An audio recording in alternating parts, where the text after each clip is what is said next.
15 июня 1981 года Американский центр контроля над заболеваниями зарегистрировал новую болезнь – синдром приобретенного иммунодефицита – СПИД. Всемирный день борьбы со СПИДом начал отмечаться с 1 декабря 1988 года, после того, как на встрече министров здравоохранения всех стран прозвучал призыв к социальной терпимости и расширению обмена информацией по СПИДу.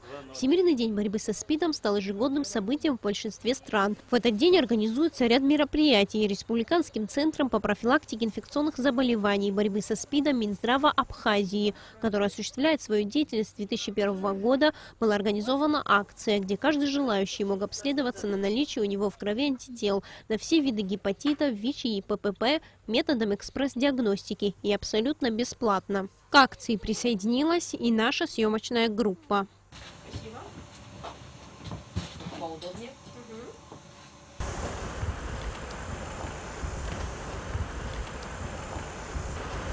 После того, как вы сдали кровь, получить результаты можно в течение 15 минут. На сегодняшний день, согласно статистике, в мире больше 40 миллионов людей инфицированы ВИЧ. Из их числа лишь за последние 2 года СПИДом заразились 15 миллионов человек. В Абхазии число официально зарегистрированных и стоящих на учете инфицированных достигает 1000 человек. И это лишь те, кто самостоятельно пришел в центр для выявления вирусных заболеваний, в частности СПИДа.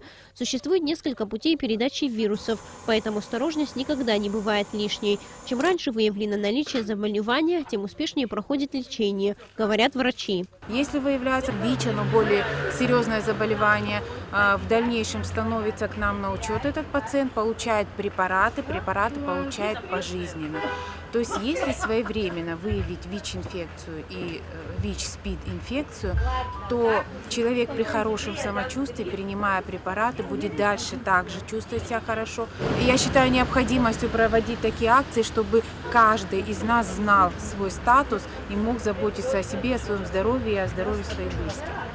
Республиканским центром по профилактике вирусных заболеваний и борьбе со СПИДом помимо диагностики осуществляется лечение вирусных заболеваний. Те люди, которые сегодня сдали анализы в случае подозрения на наличие в крови какого-либо вируса, будут направлены на дальнейшее обследование и лечение в центр.